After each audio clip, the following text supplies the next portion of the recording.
নিয়ে তুমি যেই চেয়ারে বসছো ওই চেয়ারটা থেকে তোমাকে 7 জনের টাইনা নামাইতে চায়, তোমাকে কেউ ইজ্জতে বসাইতে চায় না, বরং এই ইজ্জতের চেয়ার থেকে তোমাকে কেমনে নামাবে এটা নিয়ে তারা প্রতিনিয়ত কম্পিটিশনের মধ্যে তারা লিপ্ত হয়ে যায়। কিন্তু আল্লাহ বলেন যে ব্যক্তি আমি আমার কাজ করবে, নামাজ 5 ওয়াক্ত আল্লাহর রাস্তায় খরচ ঠিক মতন করবে, আমি আল্লাহ তাকে ইজ্জতের চেয়ারে বসাবো। সুবহানাল্লাহ। বলে আল্লাহ ইজ্জতের চেয়ারটা আসলে কি? বলে ইজ্জতের চেয়ারটা হলো আমি আল্লাহ তোমাকে জান্নাত দান করব। সুবহানাল্লাহ। এখানে আসছেন কেন? কেন আসছেন? কাকে পাওয়ার জন্য? আল্লাহ। আল্লাহকে পাওয়ার জন্য, ঠিক না ঠিক?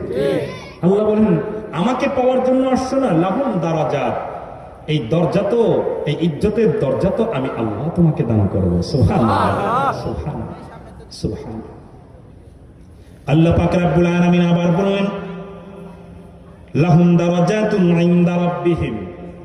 আল্লাহ তাআলাকে প্রশ্ন করলাম, আল্লাহ আপনি বললেন উচ্চ মাকাম দান করবেন, আমরা কার কাছ থেকে এটা পাবো? এই উচ্চ মাকাম কার কাছ থেকে আমরা চেয়ে নিব? আল্লাহ পাক রব্বুল আলামিন বললেন ইনদা রাব্বিহিম, এই বান্দা কারো কাছে চাওয়ার দরকার নাই, নামাজ পড়ছো কার?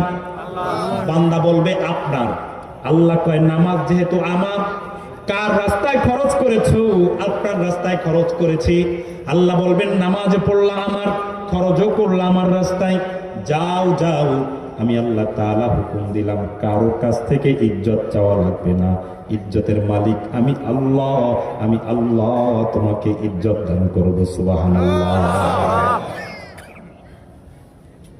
লাহুম দারাজাতুন ইনদা রাব্বিহিম, তোমার রব তোমাকে ইজ্জত দান করবে, রব দিবে তোমাকে। আল্লাহ পাক রব্বুল আলামিনকে জিজ্ঞেস করলাম আল্লাহ আপনি বললেন 3টা ফায়দা আমাদেরকে দিবেন, 3টা জিনিস আমাদেরকে দান করবেন, 2টা কাজ করলে। 1 নম্বরে পাইলাম আমাদেরকে উচ্চ মাকাম দান করবেন, 2 নম্বরে আমাদেরকে আর কি দিবেন বলেন? আল্লাহ তাআলা বললেন অমাগফিরাতুন, আমি আল্লাহ তোমার যে ছোট ছোট গুনাহগুলো হয়েছে, বড় বড় যে গুনাহগুলো হয়েছে, বান্দা ওই গুনাহ তোমার কেউ মাফ করবে না।